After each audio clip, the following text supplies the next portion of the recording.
Muéstranos, Señor, la luz de tu rostro. Muéstranos, Señor, la luz de tu rostro. Respóndeme cuando te invoco, Dios mi defensor. Tú que en la angustia me diste un desahogo, ten piedad de mí y escucha mi oración. Muéstranos, Señor, la luz de tu rostro. Sepan que el Señor hizo maravillas por su amigo. Él me escucha siempre que lo invoco. Hay muchos que preguntan, ¿quién nos mostrará la felicidad? Si la luz de tu rostro, Señor, se ha alejado de nosotros. Muéstranos, Señor, la luz de tu rostro. Me acuesto en paz y enseguida me duermo, porque solo tú, Señor, aseguras mi descanso. Muéstranos, Señor, la luz de tu rostro. Muéstranos, Señor, la luz de tu rostro.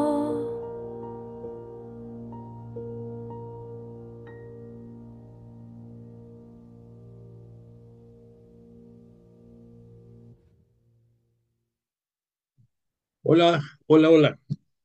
Qué alegría que nos volvemos a encontrar esta noche, día martes 12 de noviembre del año 2024. Te invito a que, como en todas nuestras sesiones, comencemos con lo más importante, dándole alabanza a Dios Padre a través de Cristo, nuestro Señor y Mesías, y por el poder del Espíritu Santo. Te invito a que de corazón digamos en el nombre del Padre, del Hijo y del Espíritu Santo. Amén. Padre nuestro que estás en el cielo, santificado sea tu nombre. Venga a nosotros tu reino. Hágase tu voluntad en la tierra como en el cielo. Danos hoy nuestro pan de cada día. Perdona nuestras ofensas como también nosotros perdonamos a los que nos ofenden. No nos dejes caer en la tentación y líbranos del mal. Amén. Gloria al Padre, al Hijo y al Espíritu Santo, como era en el principio, ahora y siempre, por los siglos de los siglos. Amén. E invocamos al Espíritu Santo y decimos, oh Espíritu Santo, don de Dios y fuerza de lo alto, fuente de agua brotante de vida eterna, desciende y mora en nuestros corazones. Haznos verdaderos adoradores del Padre. Condúcenos a la plenitud de la verdad y transfórmanos en testigos de Jesús para llevar su nombre hasta los confines de la tierra. Amén.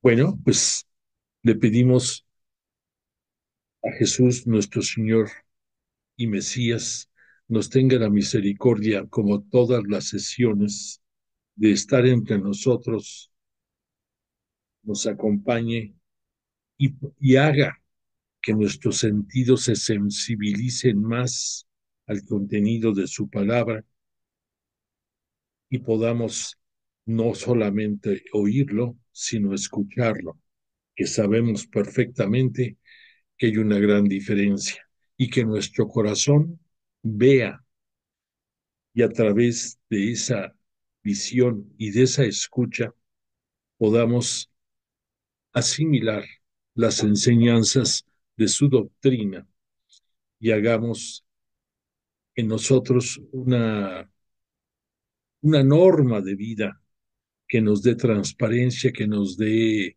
congruencia entre lo que decimos que somos y lo que en realidad hacemos. Entonces, agradecidos de antemano por la gracia que nos concede, vamos a comenzar nuestra sesión del día de hoy y nuestra intención particular de esta noche es muy importante. Gracias a que en tiempos de la plenitud Jesús de Nazaret vino a través del virginal seno de María, nuestra Madre y Virgen por siempre, pudimos nosotros seguir en la doctrina de Jesús, en su Evangelio, en su buena nueva, y llegar al punto culminante en el cual él fundó la Santa Iglesia Cristiana. Nosotros, que formamos parte de este gran grupo de cristianos y que somos además católicos, lo que quiere decir universales, nos, nos congratulamos de que gracias a este cambio trascendental, la mujer cobró un papel protagónico dentro de la religión. No podemos hacer un lado que Jesús de Nazaret, los apóstoles, la propia Virgen María, todos los primeros integrantes dentro de los apóstoles y gran parte de los discípulos de Jesús provenían del judaísmo y que dentro del judaísmo, desde siempre, había dos sectores que eran ignorados. No quiero usar otra palabra porque no tenemos los elementos para juzgar más allá del de la primer apariencia. Entonces, estos dos grupos marginados eran las mujeres y los niños.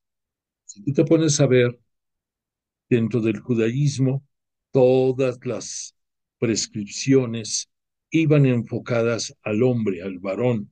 El varón era la cabeza dentro del hogar que debía de conducir las enseñanzas religiosas, perdón, disculpa,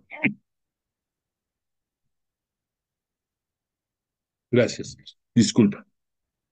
Era el varón el que lo hacía y lo hacía bien, no lo digo que no. Desde entonces, en momentos trascendentales, como por ejemplo, sabemos cuando son las celebraciones de Pascua, vemos con gran, que es el padre de familia, el que el que conduce el ceremonial de la Pascua y sobre eso muchas cosas. También apreciamos que en las sinagogas eran y siguen siendo los varones los que le dan culto a Yahvé Dios, para nosotros Dios Padre. Y esto es consecuencia de que la historia de la salvación, lo sabemos, y te invito a volver a reflexionar, es lenta de acuerdo a nuestra óptica. Quisiéramos que fuera rápida, porque estamos influenciados por grandes cambios tecnológicos en el que todo lo vemos ahora en fracciones a veces de segundo y tenemos las noticias del otro lado del globo terráqueo en un abrir y cerrar de ojos y como eso todo lo demás. Pero no podemos dejar a un lado que la historia de la salvación que empieza a documentarse en el año 1850 antes de Cristo a través de la persona de Abraham va a ser poco a poco gestándose los cambios y no vayamos tan lejos. Abraham, al que Dios Padre le prometió tres cosas. La primera, el darle un hijo que iba a ser el hijo de la promesa.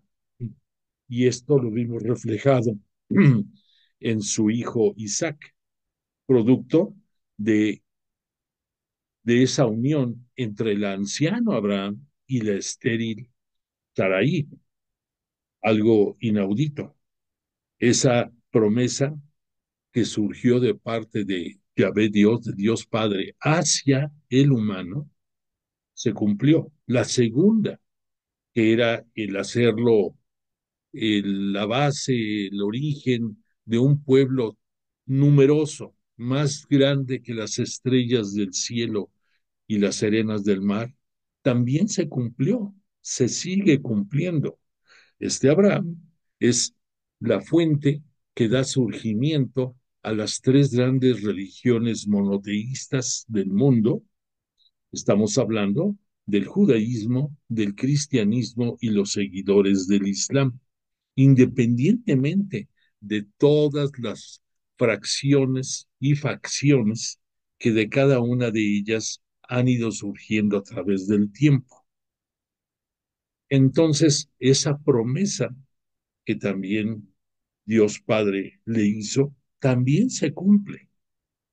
Y la tercera, que era el darle, el llevarlo a la tierra prometida, también se dio, también Dios cumple. Pero esto, entre el año 1850, se vino a traducir hasta el año 1250. Tuvieron que pasar 600 años de historia, de acontecimientos, de, de grandes cambios. Y poco a poco y de manera progresiva se fueron dando los ajustes también dentro del culto hacia Dios Padre. Desde allí estamos observando que la iniciativa siempre ha surgido de Dios Padre hacia el hombre, hacia la criatura. Por esa razón, dejamos esta noche el cántico de reflexión, de gratitud y de confianza del hombre hacia Yahvé Dios. Este cántico que se intitula Oración Vespertina y que se le atribuye a David, al rey David, nos habla que él tiene la confianza en que Yahvé le mostrará la luz de su rostro, del rostro de Yahvé. Traducido ya a nuestro entender, esa luz se refiere a la sabiduría, pero también manifiesta el rey David apoyándose en algunos salmos y en otros escritos de la sabiduría, en que tiene la confianza y tiene la certeza de que así será. Entonces, bellísimo esto, en el cual el hombre, el humano, resalta la confianza y la esperanza y la certeza también de lo que va a suceder. Empieza a manifestarse esa, esa fe, esa seguridad en los designios divinos. Y esto, si tú lo relacionas con el tema de nuestro curso, que es encontrar a Dios, es una prueba palpable de esto, en el que el hombre busca a Dios y lo busca con la certeza de que va a ser escuchado por Dios y que Dios se va a manifestar en su vida de diferentes maneras.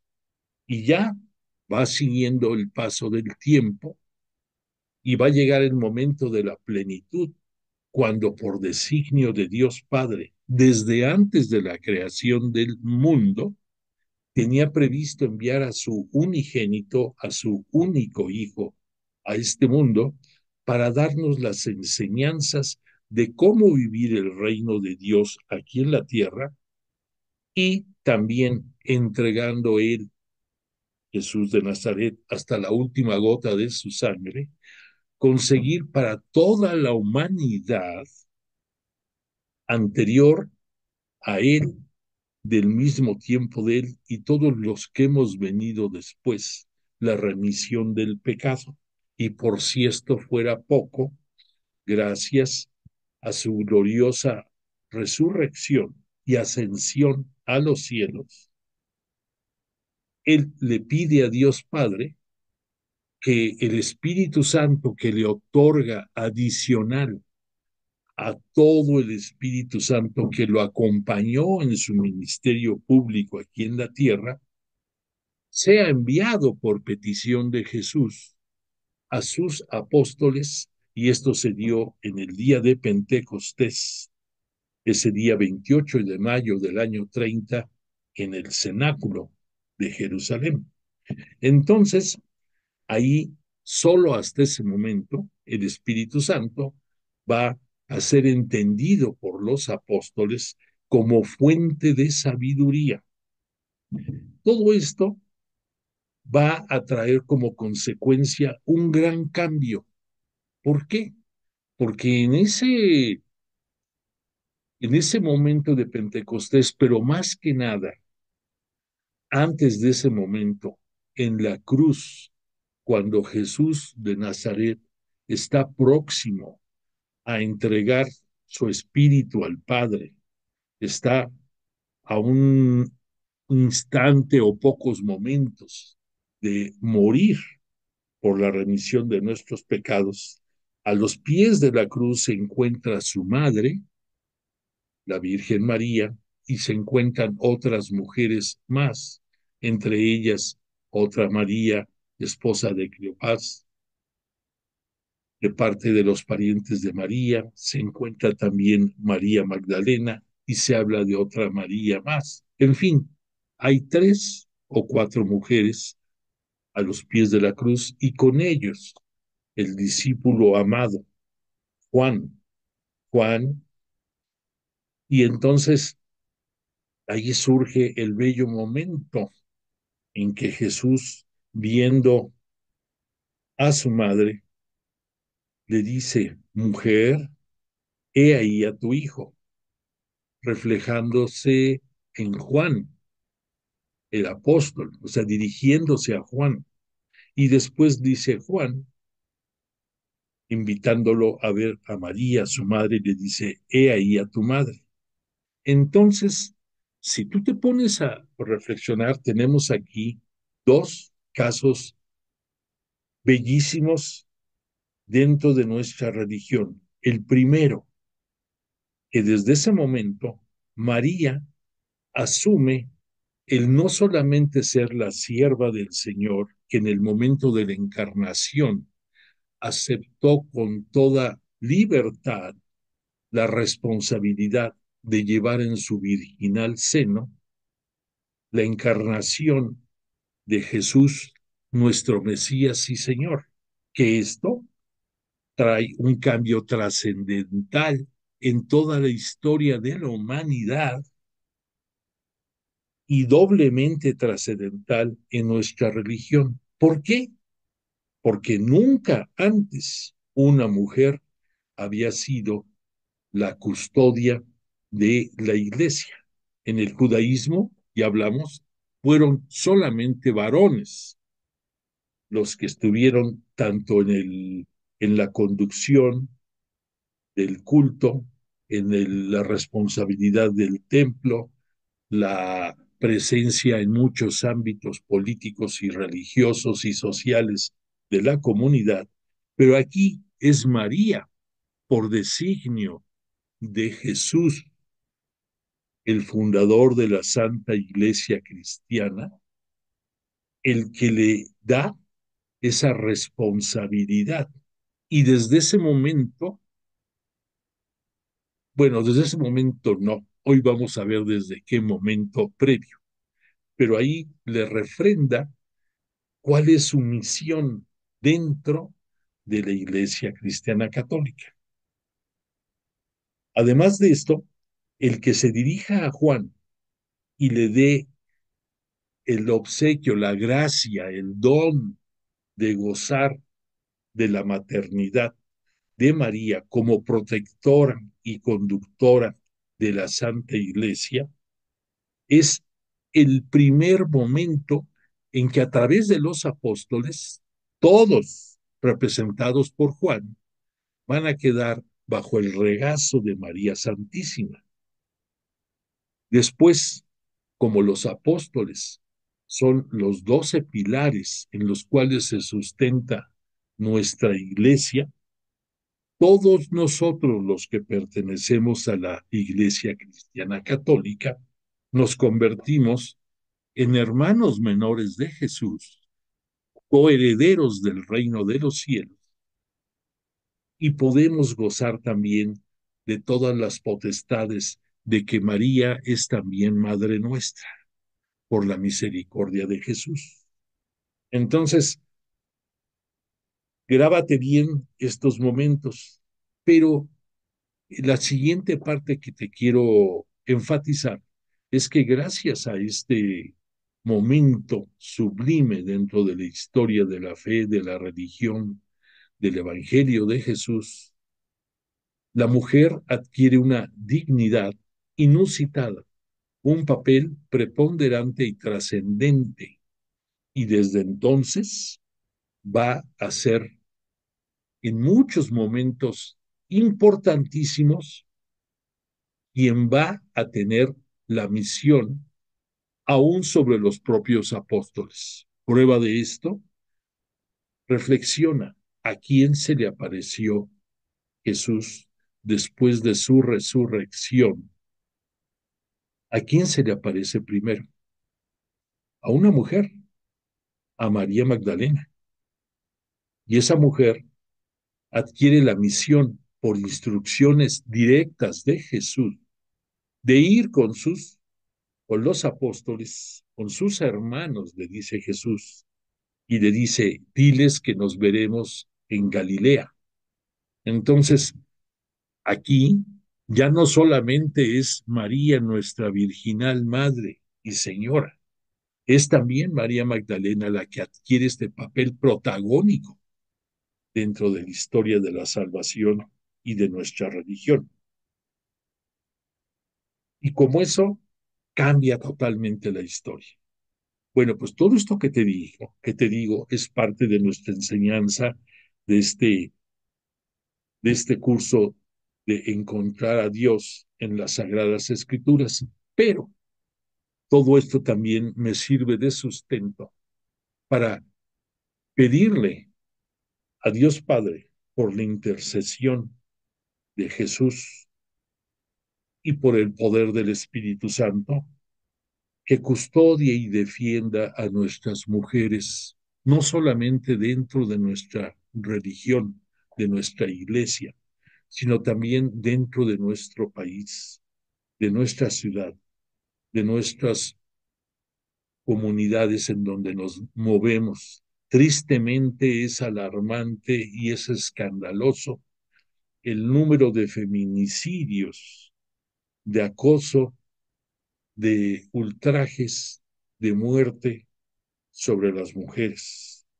Lo es en todos aspectos, tristemente, hombres, mujeres, niños, pero es sumamente triste ver cómo la mujer, a pesar de que estamos a casi 2000 años de este momento glorioso de la resurrección de Jesús, sigue siendo víctima y probablemente en mayor nivel, en mayor promedio del abuso de autoridades, del abuso de grupos delictivos, del abuso de pasiones y del abuso del maltrato de muchísima gente sobre de ellas. Entonces, todo esto que te comenté refuerza nuestra petición y súplica de esta noche en pedirle a Dios Padre defienda a nuestras mujeres, las proteja, las cuide, las siga dignificando y que nosotros, varones, sepamos ser compañeros leales de ellas, sepamos compartir con ellas la responsabilidad de la conducción de nuestras comunidades, sepamos valorar el valor que tienen dentro de nuestros hogares como no solamente como instructoras y fuentes de educación para nuestros hijos, sino también en muchos momentos copartícipes del sustento de nuestros hogares. Hoy en día, sin ellas, sería inalcanzable poder tener una estabilidad como la que la mayoría tenemos en nuestros hogares. Entonces, por piedad, por misericordia, por compasión, por todo lo que tú gustes, le suplicamos a Dios Padre, proteja a nuestras mujeres. Bueno, pues dicho todo lo anterior, nada más un breve comercial.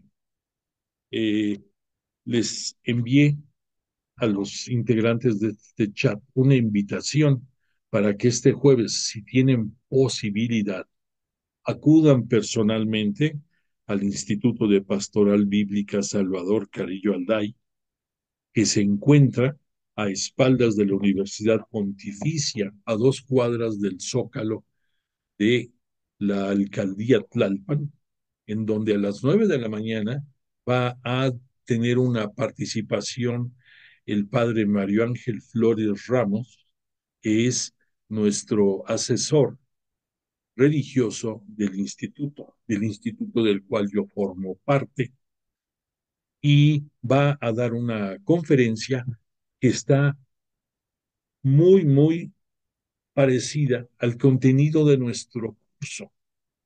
También él va a hablar de Dios, encuentros de Dios en la historia. Nuestro curso es encontrar a Dios en la Sagrada Escritura. Si puedes tú ir, bienvenido, porque vas a vivir el ambiente en el cual nos formamos todos los instructores de las escuelas bíblicas del Espíritu Santo, del cual yo soy uno de tantos. Independientemente de esto, vas a poder ver todas las publicaciones que están exhibidas del padre Carrillo, vas a poder ver los testimonios de sus diplomas que adquirió a través del tiempo como exégeta, como sacerdote, vas a ver fotografías en donde está él con el difunto padre San Juan Pablo II, el Papa San Juan Pablo II. Segundo, fotografías de él con la Madre Teresa de Calcuta, la Santa Madre Teresa de Calcuta y otros elementos más. Es interesante, vas a poder ahí constatar que el padre Carrillo es el exégeta número 73 dentro de la Iglesia Cristiana Católica, otorgado este reconocimiento por la sede del Vaticano.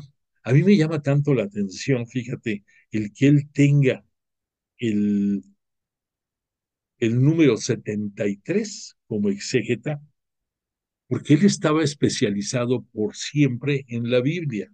Y los estudiosos de la Biblia sabemos que dentro de la numerología que tiene relación con la Biblia, los dos números más importantes son el número 3, que nos habla de la perfección, y el número 7, que nos habla de la plenitud.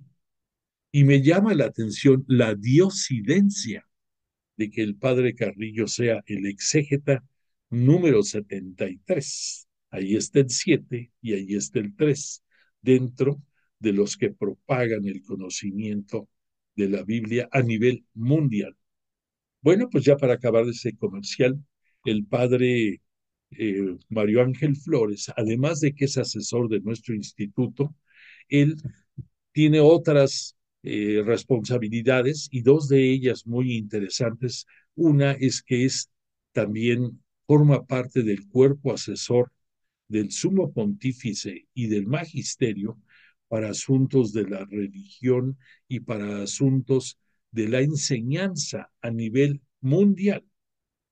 Y además, dentro del territorio mexicano, es el director del Observatorio de la Comisión Episcopal de México, el organismo que aglutina a todos los obispos de la República, también a los cardenales existentes en la República y a los obispos auxiliares de los propios cardenales.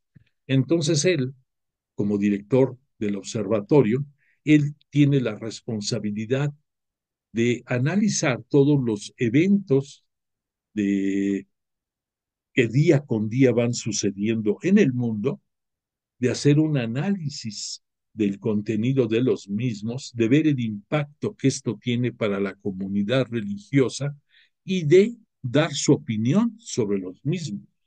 Eso, por supuesto, no llega a nuestro día a día, pero te lo comento para que veas el nivel y la responsabilidad que él tiene.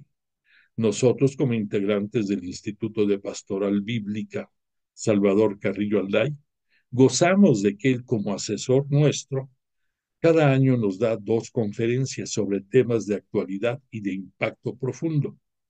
Este jueves es esta conferencia de Dios en la historia, encontrando a Dios en la historia. Entonces estás invitado cordialmente, va a ser de 9 a 11 de la mañana, y si no puedes asistir, poco antes de las 9 vamos a publicar en el chat de este grupo cuál es la contraseña, cuál es el número con el cual te puedes enlazar a través de YouTube, de la plataforma YouTube, para ver esta conferencia. Ojalá y te puedas enlazar. En otras ocasiones hemos podido lograr que permanezca por 2 o 3 días o una semana más la disertación del padre, pero no sabemos si esta ocasión se pueda hacer igual. Por eso te invito a que si tienes oportunidad, acudas o escuches esta conferencia que se antoja como sumamente importante. Bueno, pues acabamos el comercial y te quiero recordar que la semana pasada estuvimos hablando de los encuentros de Dios con el hombre y vimos que el primer encuentro de Dios con el hombre se dio con Adán, con el primer hombre de la creación en el mundo. Vimos que este Adán por un buen tiempo tuvo la oportunidad de ser copartícipe en cierto aspecto, en poner nombres a los animales, en conocer gran parte de la creación dentro del reino animal y del reino vegetal, pero siempre sintió esa ausencia, esa falta de complemento en él. Y Dios, dentro de su infinita sabiduría, lo sabía. Y por esa razón, sabemos que de acuerdo a la tradición que el Génesis nos cita, hizo caer en profundo sueño a Adán, de una de sus costillas formó a la mujer, a Eva, y después de que despertó, Adán se la presentó. Gratamente impresionado Adán por ver el magnífico regalo que tenía enfrente de él, la belleza, la esencia de una mujer que de inmediato reflejó el beneplácito de Adán por ella, marcó un cambio trascendental en la historia no solamente de nuestra religión, sino de la humanidad entera.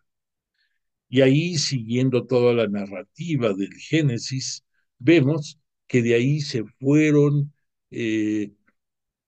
llegando a este mundo los grandes participantes de la historia de la salvación. Por supuesto que hay un espacio de tiempo que no nos lo marca el Génesis porque no es un libro científico, sino que es un libro que nos da la explicación teológica de lo que sucede en los primeros tiempos, pero que esto refuerza todas las teorías existentes acerca de la evolución de las especies. Pero independientemente de esto, el punto interesante aquí es que queda demostrado que Yahvé, Dios, creador, es quien se acerca al hombre, en este caso a Abraham, perdón, a Adán, en que se manifiesta su gloria y misericordia con la creación de Eva, y a ambos les da el, les da la instrucción de que van a ser una sola carne y que de ahí vendrá toda la descendencia que va a llenar este mundo. Y entonces ya en los libros de la Biblia, después del Génesis, podemos ir viendo otros libros más, todos en el Pentateuco, en los 5 primeros libros de la Biblia, y en todos esos vamos a ir viendo cómo progresivamente va llegando a este mundo todos los participantes que marcan los momentos trascendentales dentro de la historia de la salvación. Y así llegó el momento de Abraham, y así llegó después el tiempo de los profetas y de los jueces, y posteriormente va a venir el de los reyes, y después de los reyes va a venir la preponderancia de los sacerdotes, y después de eso va a venir grandes acontecimientos en la humanidad que afectaron enormemente al pueblo de Israel. Vemos, va a hacer aparición Moisés, que Moisés va a ser el que saque de Egipto a, al pueblo judío y que lo va a conducir por 40 años dentro del desierto de Sinaí y van a llegar hasta la tierra prometida, esa tierra que Abraham fue el primero en ser informado que iba a ser para ellos y que ese pueblo iba a ser propiedad de Yahvé Dios y que lo que les pedía a cambio era que lo reconocieran a él como el único Dios y que solamente a él le dieran culto. Bueno, consecuencia de todo esto, vemos que siempre Dios es el que busca al hombre, es el hombre es el que falla y el hombre al fallar tiene que asumir las consecuencias de sus faltas. Después de asumir las consecuencias de sus faltas, en muchos casos va a venir el arrepentimiento de parte del hombre y la necesidad de ser perdonado. Como consecuencia de esto, Dios en su infinita misericordia va a perdonar al hombre, lo va a reconstituir en la dependencia de protección de Dios hacia él y va a seguir la historia de la humanidad. Por esa razón, vemos o debemos de ver que situaciones que nosotros vemos a veces hasta como injusticias dentro de la historia de la religión son no porque Dios sea injusto, sino porque el hombre cae. Entonces, si tú te pones a ver que, por ejemplo, en los 40 años del camino del éxodo hacia la tierra prometida, prácticamente casi la totalidad de los hombres que salieron de Egipto o murieron en el camino o no van a entrar a la tierra prometida. Van a ser sus hijos los que gocen de este obsequio, de este regalo de parte de Dios. Pero ¿quién falló aquí? El hombre. Y posteriormente vamos a ver que a pesar de que le había pedido Yahvé Dios al pueblo de Israel que lo reconociera como único Dios y solamente a él le diera culto, independientemente de que Moisés iba a complementar las 10 puntos del decálogo con lo que se conoce dentro de la religión como el código deuteronómico, que esto es las leyes, las disposiciones que Moisés agregó para que el israelita las respetara y que junto con el decálogo lo hicieran parte esencial de la vida de los israelitas. Entre otros, ahí se marcaba claramente que no debían de mezclarse los judíos con pueblos o naciones paganas. Al decir pagano debemos de entender adoradores de otros dioses. Y para que quede claro, dioses, ubícalo con D minúscula, porque los dioses del paganismo, la idolatría, por nada del mundo va a suplir a Dios Padre, al Creador, al Dios con mayúscula. Entonces el pueblo de Israel cae y primero cayó el reino del norte, Samaria, que empezó mezclando a su propio rey, descendiente también de la dinastía del rey David, que se casa con mujeres paganas, mujeres asirias. Digo mujeres porque se casó con una, pero tuvo muchas más. En aquellos tiempos la ley se los permitía. Y entonces tuvo hijos con mujeres paganas, arraigadas ya ellas dentro de Samaria. Como consecuencia de esto, pues también tuvo que permitir que se edificaran altares para el culto a las deidades paganas, lo cual estaba en contra de todas las disposiciones que ellos habían aceptado como pueblo de darle culto a Dios y de permitir que sus mujeres tomaran por esposos a paganos y viceversa. Entonces ahí queda claro que el que falló es el hombre. Y en el reino de Israel, que es la parte sur, Judea y su capital Jerusalén, aproximadamente 300 años después, caen en lo mismo, caen en la contaminación de sus relaciones maritales, igual con paganas o con paganos, empieza a permear esa decadencia dentro del judaísmo y entonces la historia nos marca que de repente va a aparecer el imperio babilónico, va a someter a Israel, va a llevarse en deportación hacia Babilonia a su rey, a los principales representantes de la comunidad, a los pensantes de esa nación, y los va a tener en cautiverio en Babilonia. Y va a tener que pasar casi 50 años para que dentro de esa diáspora, dentro de esa dispersión, algunos regresen a Jerusalén y otros se queden dentro de tierras de otros países. Entonces, aquí vuelve a quedar demostrado de que por fallar el hombre, Dios únicamente permite que se cumplan las consecuencias de las fallas del hombre.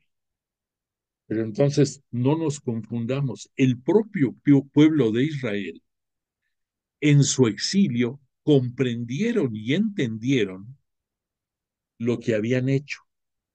Y entonces los mismos babilonios y otros más les llegaban a preguntar, oye, ¿y qué haces tú aquí queriéndose burlar de ellos que estaban sometidos al imperio babilónico? Y la respuesta después de un buen tiempo de parte de los israelitas era, estamos pagando nuestras faltas. O sea que reconocían que ellos habían fallado y que ellos habían pecado y que por lo tanto estaban pasando por la vergüenza de estar como esclavos en una nación que no era su propio país. Con el arrepentimiento, que ya lo citamos, viene la misericordia divina. Dios Padre les permite que regresen a Jerusalén, cambia la estructura del manejo de la sociedad, ya no va a haber reyes, por supuesto, el control y conducción de la población va a quedar en manos de los sacerdotes y estos van a asumir el rol del control religioso, político, social de la comunidad. Y por esa razón Ahora entiendes un poco más por qué ha llegado el tiempo de la plenitud. Entiéndase por este tiempo de la plenitud, el tiempo en que Dios Padre designó que su propio Hijo, su único Hijo, iba a venir a este mundo para enseñarnos el conocimiento del reino de Dios, que lo pudiéramos aprender a vivir desde este mundo y que todavía, por si fuera esto poco, gracias a la misericordia de Jesús, además de que nos redime del pecado, con su gloriosa resurrección, nos da la opción de tener vida eterna, de que podamos llegar al reino de los cielos y a compartir la grandeza de la divinidad de Jesús como humano en el cielo y también de la Santísima Virgen María, únicos dos humanos que se encuentran en el cielo en carne y hueso. De ahí en fuera, todos los demás, como Él nos los explicó, vamos a llegar al reino de los cielos con un alma transformada y nuestro cuerpo se va a quedar aquí en la tierra. Pero entonces, todo esto es consecuencia de la acción de la historia de la salvación y su culminación. Ya gracias a esta narrativa estoy llegando al punto a donde quiero partir esta noche. El segundo gran encuentro, el encuentro que comenzamos a ver la clase pasada de María, la Virgen, la siempre Virgen María, dentro de nuestra religión. La clase pasada estuvimos viendo el encuentro de María con José, su esposo. Hicimos el comentario de que no tenemos dentro de la Sagrada Escritura suficiente documentación para saber cómo se dio ese encuentro entre María y José. Por dos razones. La primera y más importante es que los evangelios, que quiere decir buena nueva, es relacionada a Jesús. Él es el personaje único del evangelio. La buena nueva es la vida y obra de Jesús en esta tierra, que por supuesto ahí aparece en los primeros capítulos del Evangelio de Mateo y del Evangelio de Lucas, aparece la narración de estos primeros años de la vida de la infancia de Jesús y rasgos de María y de su familia y de José, su esposo.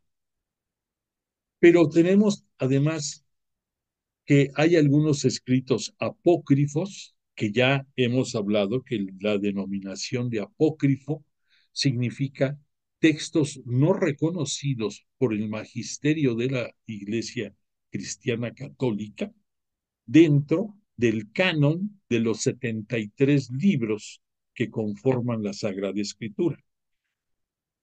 La revelación, que es otro de los nombres con el que podemos ubicar toda la Sagrada Escritura, está cerrada.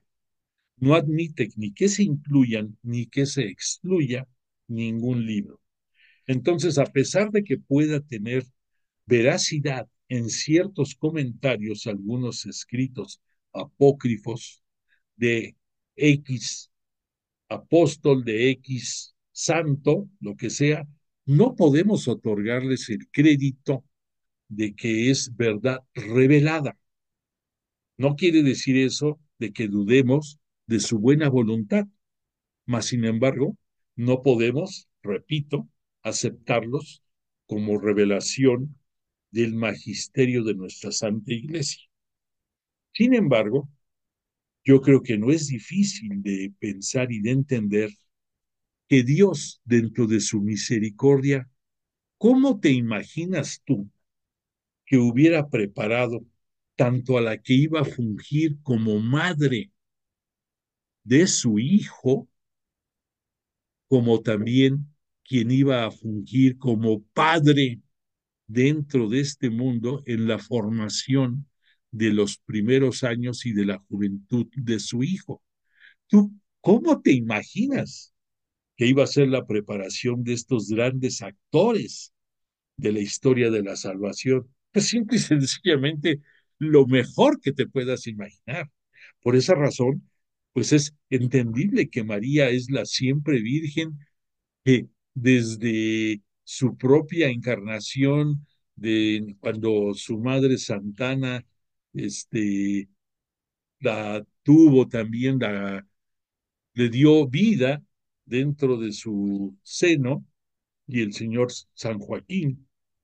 ¿Cómo te imaginas que iba a ser la vida de María, la bella María, de esa criatura eh, juvenil y hermosa, tanto por fuera como de sentimientos, y que iba a ser la madre del Hijo de Dios? No podía ser otra que no fuera alguien dotada de todas las gracias, de toda la luz divina, de un corazón rebosante de aceptación, de amor, de fe, de entrega, y que por lo tanto la persona que se iba a llegar a ella para convertirse en su esposo tenía que ser también un hombre de cualidades excelentes, de una integridad total. Por esa razón, en algunas citas de la Escritura, dentro de las pocas que hay,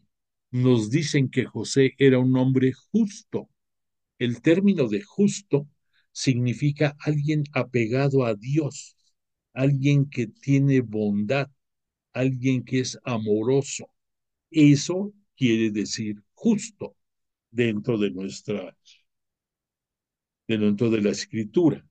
Entonces, pues también Dios Padre tuvo que llenar de dones y carismas a José para que fuera el santo varón que protegiera a María, que la aceptara, que formara junto con ella a Jesús en sus primeros años, que le enseñara cómo debía de ser una familia unida, una familia modelo, lo que nosotros decimos muchas veces la Sagrada Familia.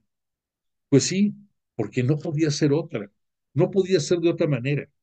Eran los padres en este mundo de Jesús, el Hijo de Dios, que por el poder del Espíritu Santo obró en María, el que fuera ella la quien pusiera su vientre y su persona y su integridad al servicio de Dios, sin restricción ni limitación alguna, y se convirtiera en esa sierva del Señor, que desde un principio, además de aceptar con todas sus consecuencias, que nunca se las imaginó, pero que su corazón y su persona y su integridad desde siempre estuvo del lado de Dios Padre. Y además, dentro de esos dones y carismas, pues también uno de los más sobresalientes es su disposición, su predisposición al servicio. Por esa razón, en la clase pasada vimos la historia de la aceptación de José de la encarnación en su esposa futura, porque estaba únicamente arreglado el matrimonio, pero todavía no vivía María con José. Y entonces, a pesar de eso, dentro de la vorágine que le produjo a José el saber que su futura esposa, bueno, dentro del judaísmo se consideraba ya su esposa cuando estaba acordado el matrimonio. No había necesidad de vivir físicamente ni tener intimidad. Esta llegaba hasta pasado un tiempo y casi siempre se manifestaba con la presencia de la mujer ya en casa del esposo, del varón. Entonces ya hablamos, imagínate para José el impacto que fue el advertir que su esposa estaba embarazada y no era por él, y que solamente a la visión en sueño que el arcángel tiene, le hace entender que ese hijo no solamente es el hijo de Dios, concebido por obra del Espíritu Santo en el virginal seno de María, sino que además le debe de poner Yeshua, que quiere decir Dios salva. Esto era el refrendo de las escrituras de Isaías y de otros profetas de los últimos 500 años antes de Cristo, que ya perfilaban el advenimiento del Emanuel y nos hablaban de que iba a ser el siervo sufriente de Yahvé, que iba a ser el hijo de hombre y que iba a ser el Mesías. Entonces, todo esto, pues es algo bellísimo que nos recalca el encuentro de Dios hacia María, el encuentro de Dios hacia José, el encuentro de Dios hacia los padres terrenales de su hijo en este mundo. Bueno, pues entonces, dando seguimiento a este comentario, quiero hablarte de ese encuentro de dos madres y de dos hijos. ¿Qué pasó después de esto? María, nos dice la escritura, nos dice Lucas en su capítulo 1, versículo 39, que María se va avisada por el mismo arcángel de que su prima Isabel también está encinta, se va a la serranía, se va a donde vivía esta Isabel y va a estar con ella 3 meses ayudándole, apoyándole en sus últimos meses del parto, de la gestación de Juan Bautista. Y entonces, gracias a esto, sabemos dentro del Evangelio de Lucas que se gesta dos momentos culmen dentro de la historia de los dos grandes personajes. En el vientre de cada una de ellas estaba Isabel y María. De parte de Isabel, que la alaba, y de ahí, con el paso del tiempo y la pluma de Lucas, va a seguir la historia, la historia de la bella oración. Ay, se me fue ahorita el nombre, ahorita te lo digo, el nombre de la oración. Y después esta María también se dirige a Isabel y habla del Benedictus. Eh, entonces, estas bellas historias es la culminación de esas tradiciones, de esas que nos marca la historia a través de Lucas.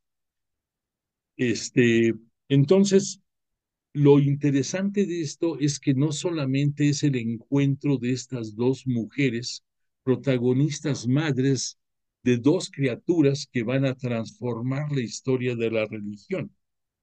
De ellos va a darse el inicio de del ministerio público de Jesús en este mundo, sino que además, de esto, los dos niños de un vientre a otro se comunican. El Espíritu Santo permite que haya ese encuentro de los dos bebés, independientemente del encuentro de las dos madres. Y por lo tanto, como ambos niños son producto de Dios y del Espíritu Santo, el Espíritu Santo obra en estos momentos la gran historia, el gran cambio dentro de la historia de la salvación.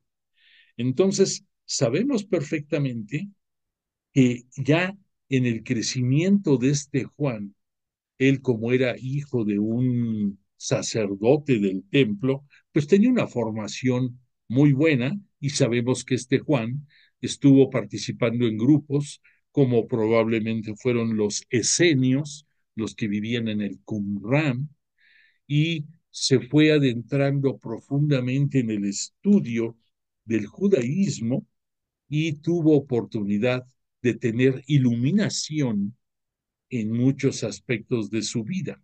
Entre otros, Dios le permitió que supiera que el Espíritu Santo iba a descender sobre aquel que iba a ser el Mesías. Y por lo tanto, cuando llegue el momento, ya dentro de su ministerio público de Jesús, en que se presenta en el río Jordán para participar en el bautismo de conversión, no en el bautismo cristiano, sino en el bautismo de conversión, Juan promovía, y que fue un parteaguas entre los rituales de purificación judíos y lo que va a ser después el bautismo cristiano.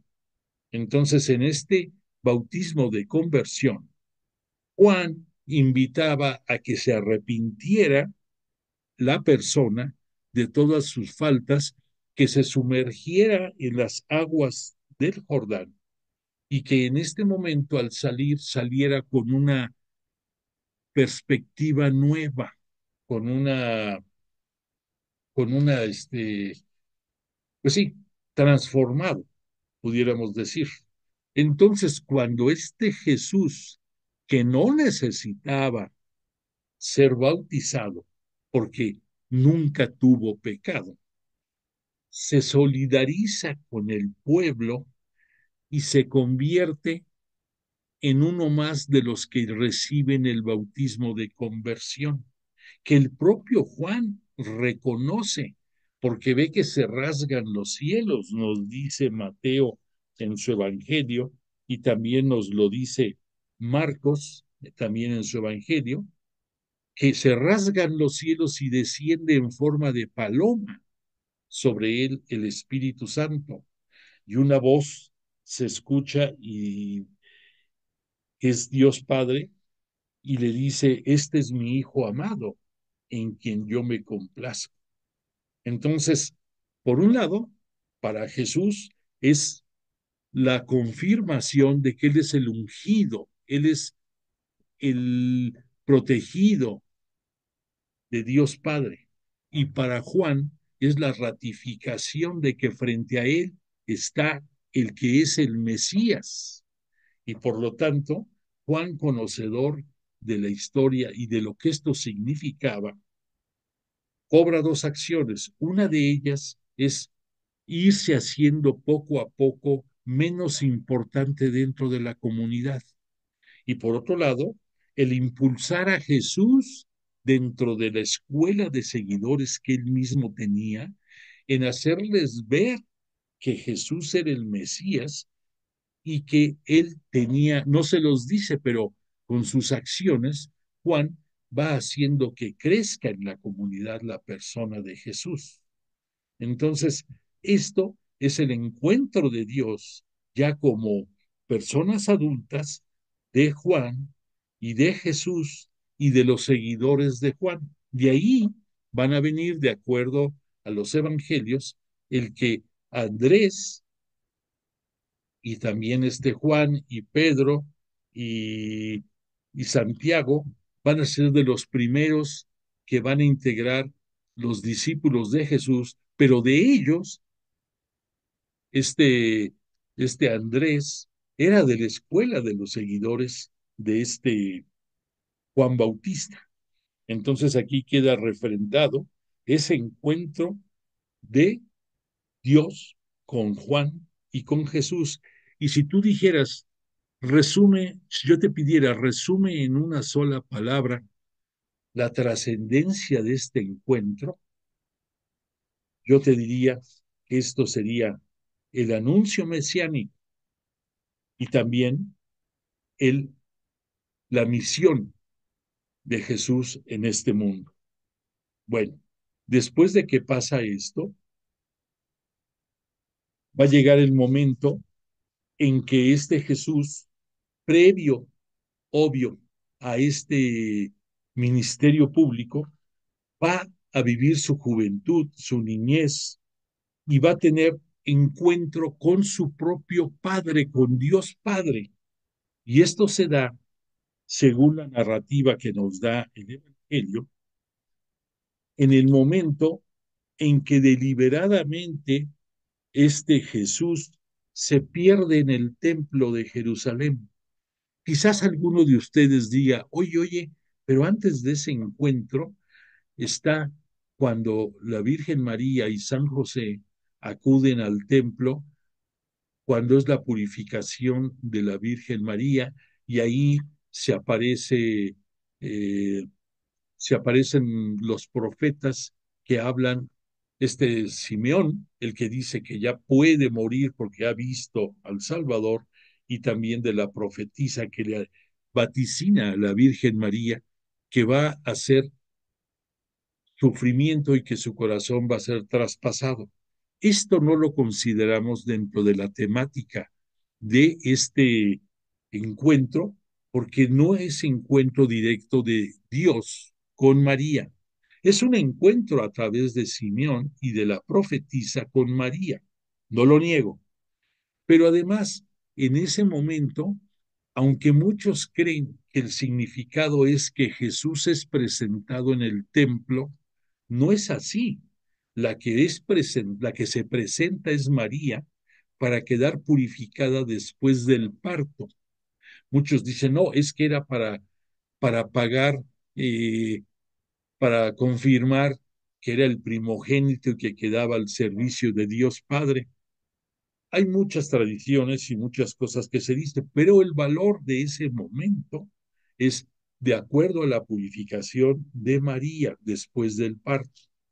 Pero lo que sí es la presentación de Jesús cuando tenía aproximadamente 12 años, lo que el ceremonial que dentro de los judíos se conoce como el Bar Mitzvah, es cuando dentro del judaísmo el varón asume su responsabilidad personal de irse formando dentro del judaísmo.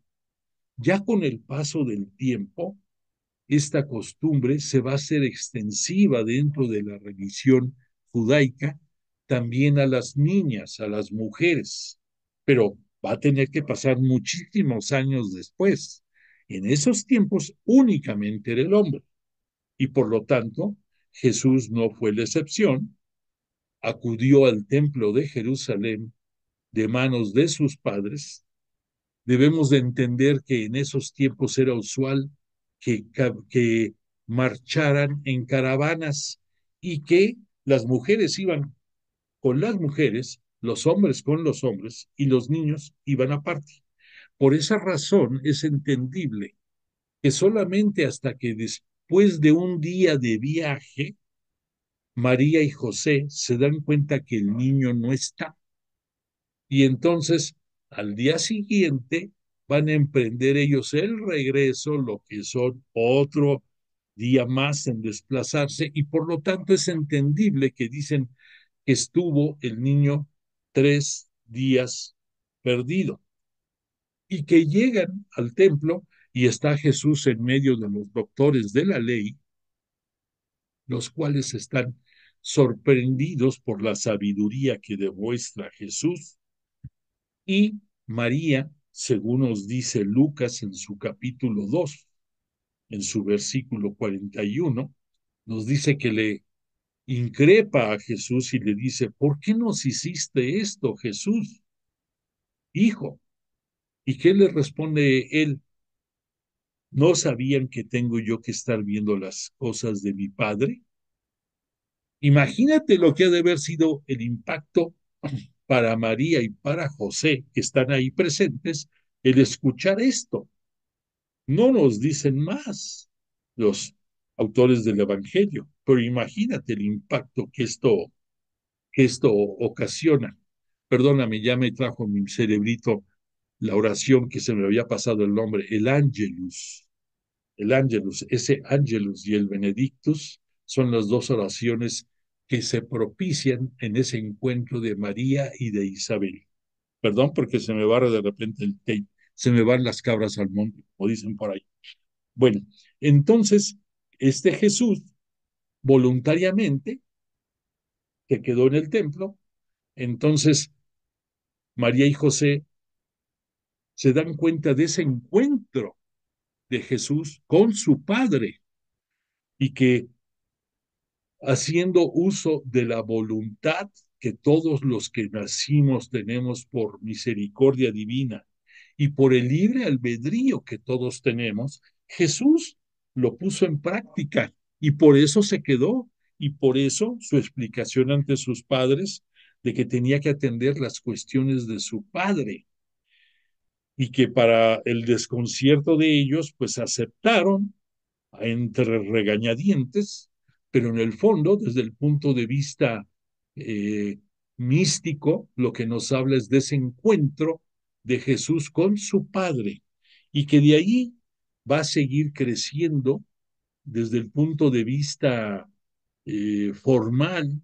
Jesús dentro de su casa, dentro de su hogar, seguramente que ha de haber aprendido el oficio artesanal de José, seguramente que mm, tuvo una juventud y una infancia feliz, alegre, compartiendo con María, que era todo disposición, toda servicio, toda bondad, y que tuvo una vida eh, sin sobresaltos y con el reflejo de la sabiduría que tenía desde su concepción, desde antes de que llegara a este mundo, que siempre ha tenido Jesús como Dios celeste que se abajó a adquirir, como todos los humanos, las mismas condiciones, única y exclusivamente no en el pecado, pero todas las sensaciones que tú tienes, todas las, este, lo que a ti te abruma, lo que te agobia, lo que te alegra, lo que te asusta, por lo que lloras, por todo eso, Jesús fue uno más, como nosotros. Y gracias a que asumió esa condición humana, pudo tener misericordia de todos nosotros. Nos consideró y se volvió misericordioso, compartió nuestra miseria, por eso misericordia. Y gracias a eso pudo llegar a que llegara el otoño del año 27, cuando él inicia su ministerio público. Y entonces se dio dentro del último día de la primer semana de su ministerio público, ese encuentro de Dios con Juan el Bautista y con el propio Jesús en el momento de su bautismo de conversión en el Jordán. Obviamente, repito, Jesús no tenía ningún pecado, ni lo tuvo nunca en su condición humana, ni tampoco celeste. Es puro y es sin pecado. Y que seguramente en los momentos del bautismo de conversión, él oraba por los pecados de todos nosotros, la humanidad pecadora. Tenlo por seguro que eso debe haber sucedido, que él asumió y compartió desde ese momento los pecados de todos nosotros, humanidad pervertida, humanidad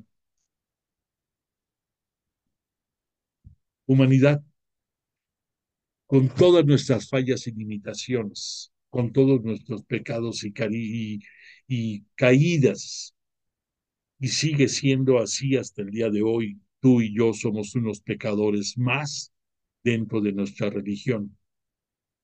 Bueno, entonces yo te diría, ¿cuáles son los argumentos, cómo podemos calificar estos momentos que hemos visto de este encuentro de Dios hacia Jesús? Lo podemos resumir, repito, en voluntad y libre albedrío, la confirmación de que tenemos esos, eh, esas características todos los humanos. Por otra parte, tenemos que poco después de este momento, de su primer semana en el ministerio público, nos dice la escritura, de acuerdo a la redacción que Juan nos da en su capítulo segundo, en su versículo del 1 al 11, en que nos habla de las bodas de Caná. Voy a permitirme leerte una breve reflexión al respecto. Dice, María había sido invitada a una boda Y también fue invitado Jesús. Era el último día de la primera semana de su ministerio público. Era necesaria una manifestación gloriosa de su misión mesiánica de Jesús. Pues bien, en este momento providencial tiene el encuentro nuevo y diferente con su madre. El vino de la boda se había acabado, no había más. La madre de Jesús, sensible a la pena segura que sufrieron los novios, le participa a su hijo Jesús la enojosa situación. No tienen vino. Jesús se encuentra en el momento en que debe manifestar su gloria como Mesías. Allí está su madre, se encontrará con ella, pero ya no será el encuentro de la encarnación, ni el encuentro del nacimiento en el pesebre de Belén, ni el encuentro del templo de Jerusalén. Ahora el encuentro es con el Mesías, con su compañero de misión, o si tú quieres decirlo, con María, su compañera de misión. Los lazos materno-filiales no se romperán ni podrán desaparecer, pero ha surgido entre ellos una nueva relación, ya no de hijo a madre, sino de nuevo hombre con nueva mujer. La mujer en este momento cobra la relevancia dentro de nuestra religión de la que hablamos al principio de esta sesión. En ese momento, y gracias a María, el papel protagónico de ella es diferente y deja de ser no solamente la madre de Jesús, sino la compañera de misión. Repito, Jesús se convertirá en la cruz, en el momento de su muerte, en el nuevo Adán, que va a ser el que va a dar surgimiento al nuevo pueblo de Israel espiritual, del cual tú y yo somos unos de los integrantes y todo el resto de la humanidad. Al decir resto de la humanidad, incluye a todos. Por eso la intervención de María, Jesús se dirige a ella con una palabra extraña. Le dice, mujer, ¿qué hay entre tú y yo? Todavía no llega mi hora. Jesús ha querido interpretar la intervención de su madre como si le pidiera el vino escatológico, el vino de la Eucaristía. Y por eso Jesús le dice, mujer, no me pidas eso, pongámonos de acuerdo, no ha llegado mi hora. Y en lugar del vino eucarístico, que es, de acuerdo a la perspectiva de Juan, la premonición en este momento de lo que será la instauración de la Eucaristía el día de la pasión, el jueves de la pasión de Cristo, el perfilamiento se encuentra aquí. Jesús proporciona a los novios, que por ciento, entre comillas, nunca nos dice el evangelista ni el nombre del novio ni de la novia. Entonces lo que importa es el hecho, no la persona afectada. Sin embargo, Jesús les regala aproximadamente 600 litros de un vino estupendo que sabemos de historia, superaba a cualquier vino que se había servido. Esto, repito, es el anuncio, de acuerdo a la óptica de Juan, de la Eucaristía. Y este encuentro es el encuentro entre Jesús y María. Es de importancia capital. Ella en adelante ya no será para Jesús solamente su madre, sino que será además su ayuda, su compañera, la mujer que estará al lado de su misión, la mujer que será la custodia y conductora hasta el día de hoy de su santa iglesia cristiana fundada por Jesús y de la cual María, además de ser la sierva del Señor, de Dios Padre, se convierte en la custodia de la iglesia, independientemente de que en la cruz va a tener también, por misericordia de Jesús, vamos a tener nosotros la bondad de que también se convierte en nuestra madre y también vela por nosotros. Después de esto, para redondear, tenemos el siguiente encuentro de María y Jesús. Él es el evangelista Juan en su capítulo 19, en su versículo 25 nos va a hablar y es en la cruz. Y también te repito la narración que nos da Juan porque es bellísima. Dice, la escena de Jesús en la cruz y de su madre allí presente en pie es la continuación y culminación de la historia de Caná, eso que surgió en las bodas de Caná. Jesús está para morir. Ve que allí está su madre, el discípulo a quien ama, entre comillas, Juan y otras personas. En estas circunstancias se produce un nuevo encuentro de María con su hijo. Ella, su madre, pero en este momento cumbre, ella recibe una nueva misión. Ella es la mujer, la nueva Eva, que ayuda y acompaña al nuevo Adán. Se realiza en este momento la contrapartida de lo acontecido en el paraíso entre Adán y Eva. Aquí en la cruz van a ser una humanidad nueva y diferente, la humanidad redimida para siempre por la misericordia de Jesús. Ahí está principalmente Él, el Señor de la vida, el jefe de la salvación. Él es el nuevo hombre, el nuevo Adán. Pero en los designios eternos de la salvación, quiso Dios que estuviera una mujer, una nueva Eva, una nueva Javá, como se dice en hebreo, nueva vida, nueva madre. Y allí está María, que recibe, más que de los labios de Jesús, de su augusta voluntad, a todos los discípulos de Jesús, objetos de su amor como hijos. Y después, a través de los apóstoles, todos nosotros seremos cobijados por ella. Así resonó admirablemente con la estupefacción del mundo entero la palabra augusta de Jesús.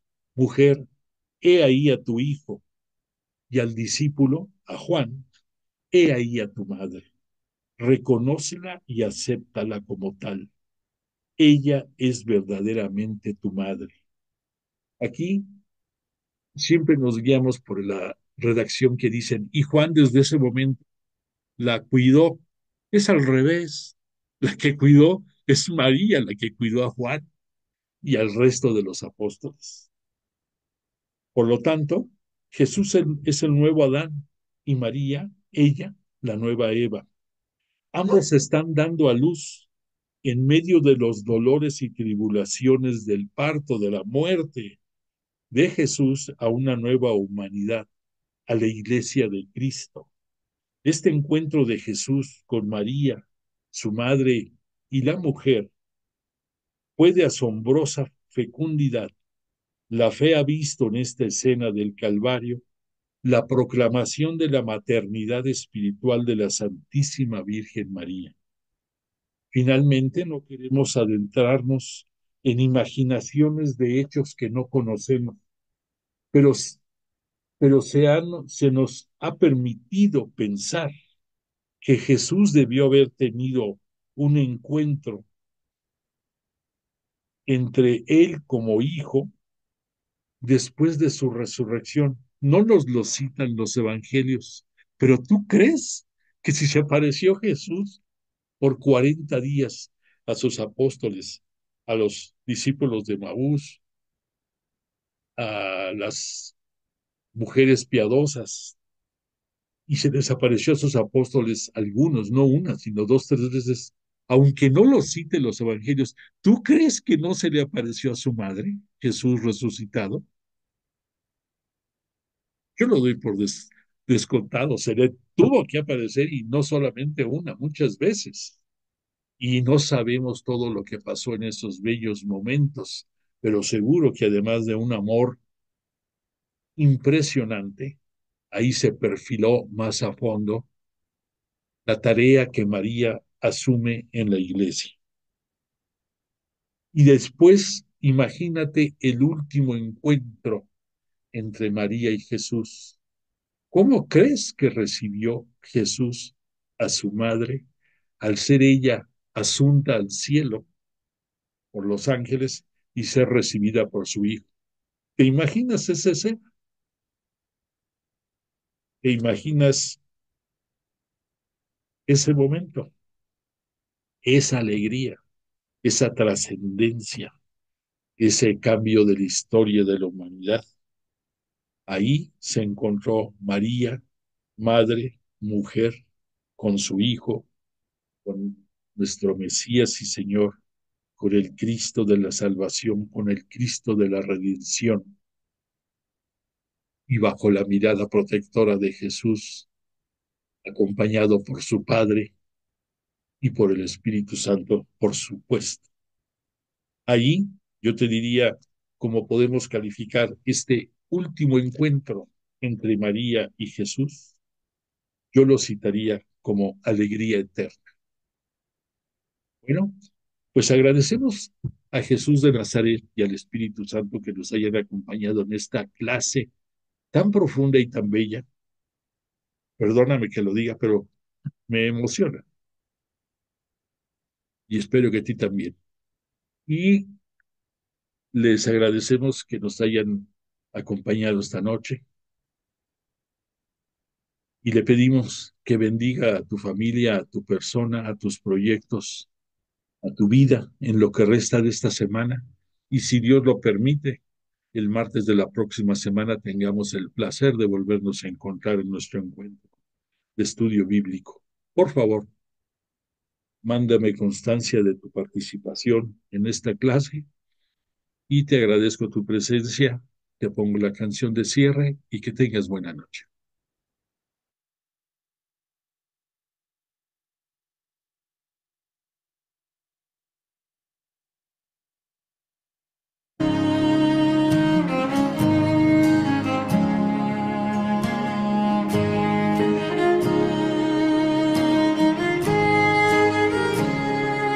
Una vez más, tu palabra me enseña. Una vez más, en ella te revelas.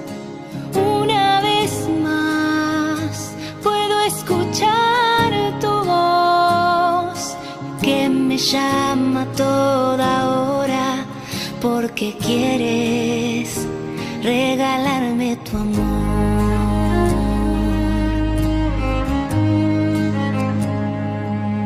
Siempre estás buscando mi alma, sin mirar cuántas horas trabaja, porque a ti no te importa el tiempo. Tu bondad supera todo, porque quieres para mí el cielo.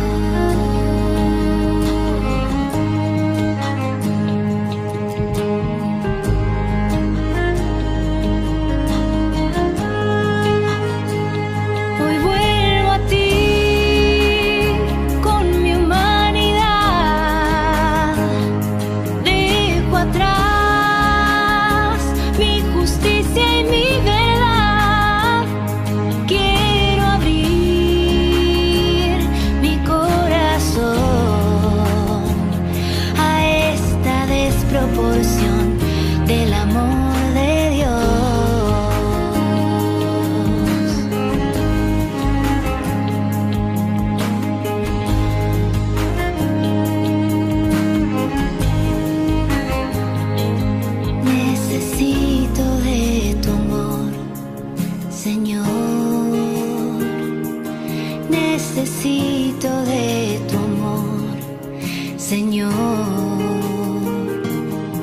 necesito de tu amor, Señor.